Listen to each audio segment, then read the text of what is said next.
नमस्कार, स्वागत है आपका समाचार एमपी में।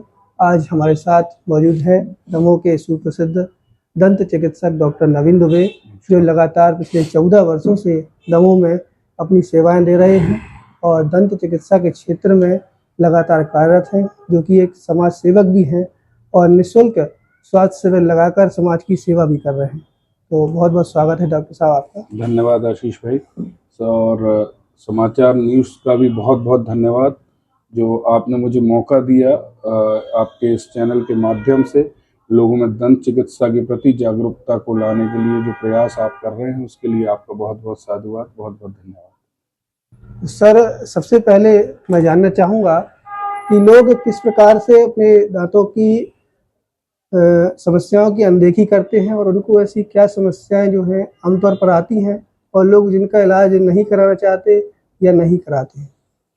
देखिए, सबसे बड़ी बात मैं आपको बताऊं कि जो लोगों में सबसे बड़ी चीज़ ये है कि समस्या, सबसे अधिक समस्या क्या है। एक्चुअली आज के ज़माने में जो हमारा खाना पीना है वो बहुत ज़्यादा प्रॉपर नहीं है। जैसा बैलेंस हमको खाना चाहिए वो खाना हम उतना उस तरीके का खाना नहीं खाते हैं। आजकल हम देखते हैं बच्चे भी बचपन से कुछ ऐसे खाद्य पदार्थों का उपयोग करते हैं और हमारे घरों में भी आजकल अधिकांश ऐसे खाद्य पदार्थों का उपयोग होता है जो चिपचिपे होते हैं, जो दांतों में चिपकते हैं और जिनके कारण दांतों में सड़न और खराबी होती है। तो मैं मतलब सबसे पहले तो लोगों को एक बात क्लियर करना चाहता हूँ कि लोगों का सामान्य रूप से एक प्रश्न होता है कि दांत आखिर हमारे खराब क्यों होते हैं। तो दांतों के खराब होने का सबसे बड़ा कारण होता है दांतों में खाने का जमना। अगर आप अपने दांतों को प्रॉपर ब्रशिंग करेंगे, प्रॉपर तरीके से ब्रश करेंगे, सुबह शाम उसको प्रॉपर क्लीन करेंगे, कुछ खाने के बाद आप कुल्ले करेंगे और हर लगभग 4 से 6 महीने में आप अपने दांतों को एक दंत चिकित्सक को दिखाते रहेंगे, तो निश्चित रूप से आपके दांतों में होने वाली बीमारियां और सड़न और जो भी समस्याएं हैं वो काफ़ी हद तक आप उसको कंट्रोल कर लेंगे। तो जो मुख्य रूप से आजकल जो समस्याएं हैं उसमें दांतों की सड़न, मसूड़ों में सूजन, जिसमें जो आगे बढ़ के पायरिया हो जाता है, उसका कारण होता है मुंह में प्रॉपर हाइजीन का मेंटेन ना रखना, साफ सफाई ना रखना। और तीसरा, आजकल जो सर्वाधिक पेशेंट्स आते हैं दांत गंदे हो जाते हैं क्योंकि आजकल लोगों में धूम्रपान, गुटखा, तंबाकू, बीड़ी, सिगरेट इसका चलन काफी हो गया है। तो इस वजह से दांतों में बहुत ज्यादा गंदगी जमा होती है, जिसकी वजह से दांतों की ऊपरी परत खराब हो जाती है। और खासकर अभी जो ठंड का, शीत का मौसम है, इस समय लोगों में सेंसिटिविटी की समस्या भी बहुत अधिक होती है। उसका भी सामान्य रूप से जो कारण है वो है लोगों का खान पान में बैलेंस ना रखना और अपने दांतों की सुरक्षा के प्रति लोगों का उतना जागरूक ना होना। मतलब लोग अपने बाकी स्वास्थ्य का तो ध्यान रखना चाहते हैं लेकिन अपने दांतों के प्रति उतने सजग नहीं होते। शायद लोगों के अंदर ये बात रहती है कि हमारे 32 दांत हैं तो कोई बात नहीं, एक खराब हुआ तो दूसरा सही, दूसरा, लेकिन ऐसा नहीं है। हमारे सारे दांतों का अपना अलग एक महत्व है, उसका उपयोग है। और निश्चित रूप से आप उन लोगों से जब प्रश्न करेंगे जिनके दांत नहीं है या जिनके दांतों में दर्द है, वो आपको वास्तविक रूप से बता पाएंगे कि आखिर दांतों का महत्व क्या होता है और हमारे शरीर में दांत कितने आवश्यक हैं। तो डॉक्टर साहब, जैसे आपके पास बहुत सारे मरीज लगातार आते रहते हैं, इनमें से कैंसर के मरीज भी कुछ उनके कैंसर के आते हैं क्या? बिल्कुल, ये आज का एक ज्वलंत समस्या हो गई है। और निश्चित रूप से आप देखिए कि अक्सर मतलब मेरे क्लिनिक पे, चूंकि मैं प्राइवेट क्लिनिक रन कर रहा हूँ और मैं देखता हूँ कि चूंकि आजकल तम्बाकू, गुटखा और धूम्रपान का सेवन इतना अधिक हो गया है, धूम्रपान इतना अधिक करते हैं, खासकर हमारे इस बुंदेलखंड के क्षेत्र में लोगों में तम्बाकू, खैनी और पान, सुपारी, बीड़ी इसका चलन बहुत अधिक है। जिस वजह से अक्सर ऐसा होता है कि लोग आते तो हैं अपने दांतों को दिखाने और वो भी उस समय अनभिज्ञ होते हैं, वो भी अज्ञात होते हैं कि उनके मुंह में कोई एक बीमारी बन रही है और वो सोचते हैं कि हमें दांतों में दर्द है या सिंपल एक छाला है।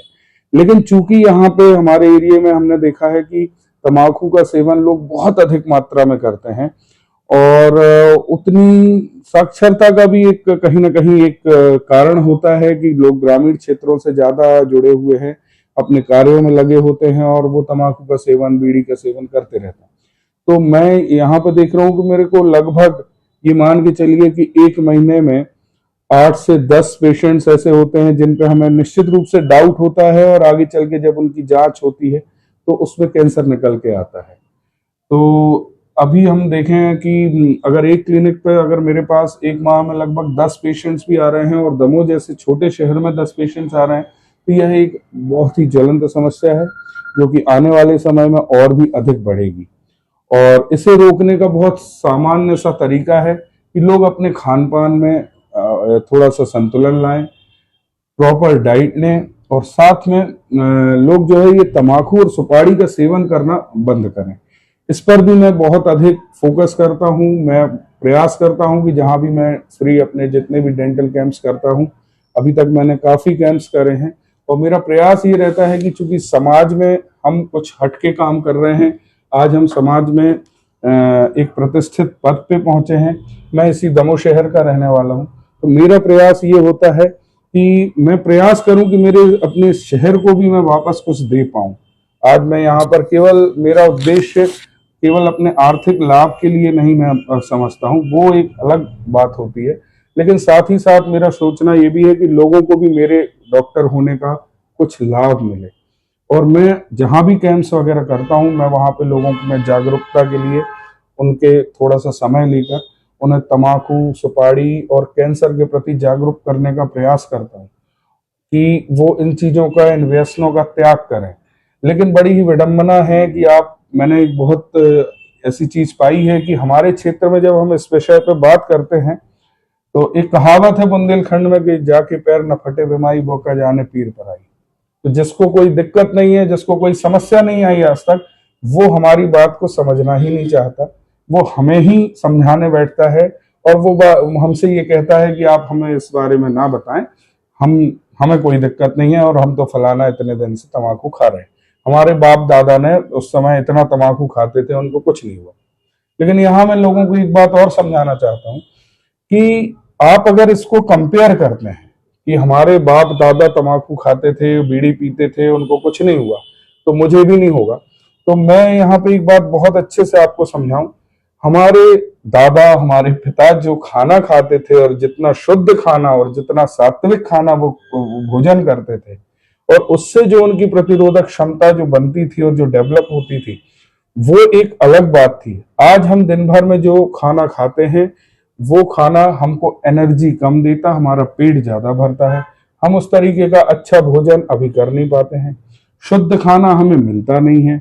सारा का सारा जो अनाज है वो सारा यूरिया और केमिकल्स से पैदा हो रहा है, सारे फल, फ्रूट, सब्जियां सभी में केमिकल्स हैं। तो आप ये बताइए कि जब हम ऑलरेडी केमिकल्स को ले रहे हैं, उससे हमारे शरीर में प्रतिरोधक क्षमता जिस तरीके से बननी चाहिए थी वो नहीं बन पा रही है, और साथ ही साथ हम ऊपर से हम तम्बाकू, सुपारी और बीड़ी सिगरेट ले रहे हैं, तो आप बताइए कि हमारा शरीर आखिर कब तक इन चीजों को झेल पाएगा। कहीं ना कहीं वो भी एक समय होता है कि वो उसका रिएक्शन होता है।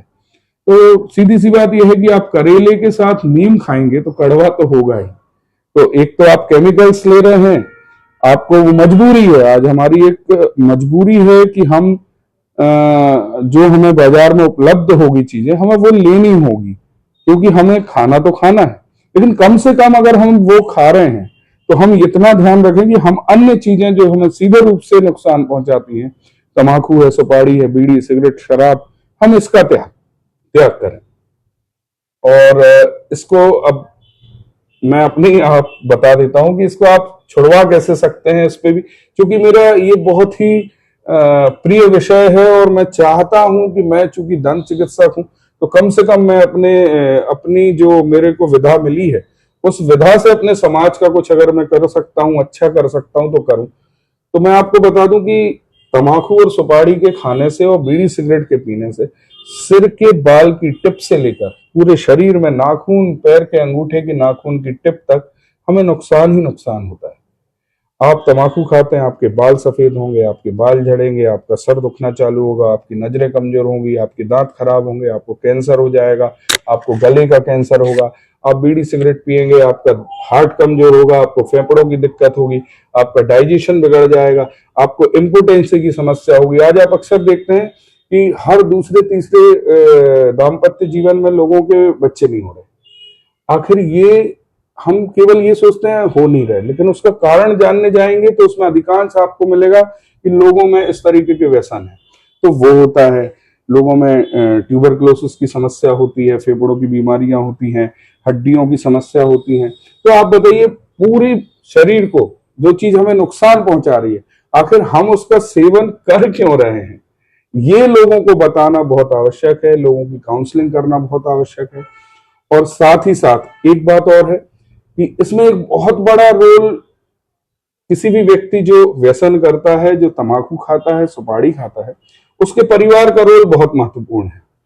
अगर वो व्यक्ति अपने घर में छोटा है तो घर के बड़ों को बिल्कुल स्ट्रिक्ट होके उसके ऊपर बंदिश लगानी पड़ेगी। और अगर वह घर में बड़ा है तो निश्चित रूप से उसके बच्चों की, उसकी पत्नी की, उसके घर के दूसरे लोगों की एक जिम्मेदारी बनती है कि वो उस व्यक्ति को समझाएं। और अगर वो नहीं मानते हैं तो आपके पास बहुत अच्छा उपाय है। आप उनसे आप लड़े नहीं, आप उनसे पूरी बात करिए, पूरा काम करिए, सब चीज करिए। अगर आप उनसे बात करना छोड़ दें, आप केवल इतना कह दें कि अगर आप तम्बाकू नहीं छोड़ सकते तो मैं आपसे भाई विचारों का आदान प्रदान नहीं करूंगा। आप सामान्य रहिए, लड़िए मत किसी से। आपकी जो जिम्मेदारियां हैं वो आप पूरी करिए। कम से कम बच्चे, कोई पिता अपने बच्चों से बिना बात किए नहीं रह सकता, जो मेरा सामान्य सोचना है। तो मुझे लगता है अगर इन तरीकों को हम सामाजिक स्तर पे भी अपनाएं, क्योंकि सारी जिम्मेदारी हम सरकार के ऊपर छोड़ें। सरकार कब करेगी, कैसे करेगी, उसकी क्या बाध्यताएं हैं सरकार की, वो एक अलग मैटर है। लेकिन अगर उस बीच में हमको, अगर ये हमारे परिवार के किसी जन को ये रोग हो गया, तो फिर उसमें सरकार हमारे लिए या कोई कुछ भी नहीं कर सकता। हमारा अपना हम खो देंगे। तो इसलिए हमें प्रयास स्वयं से चालू करने पड़ेंगे और बेहतर होगा कि हम अपने स्वयं से प्रयासों को चालू करें, है ना। और एक बात और मैं कह रहा हूं कि जो भी तंबाकू खाते हैं वो एक चीज का ध्यान रखें कि आप जीवन भर मेहनत करते हैं अपने परिवार के लिए, अपने बच्चों के लिए।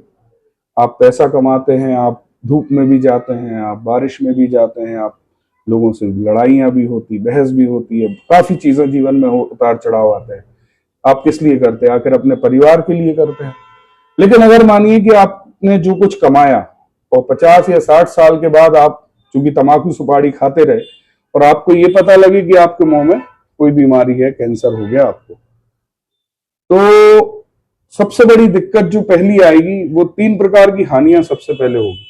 पहली तो होगी मानसिक हानि, कि आपने जैसे ही पता लगा कि आपको कैंसर है, आपको और आपके पूरे परिवार को मानसिक रूप से एक प्रताड़ना मिलेगी। दूसरी होगी शारीरिक हानि। आपको तो शारीरिक हानि होगी, लेकिन चूंकि आपके बच्चे और आपका परिवार आपको लेके घूमेगा, भटकेगा, आपका इलाज करवाएगा, तो उसको भी एक समस्या आएगी। और तीसरी सबसे बड़ी परेशानी, आपने तो खाया, आप तो भोग रहे हैं।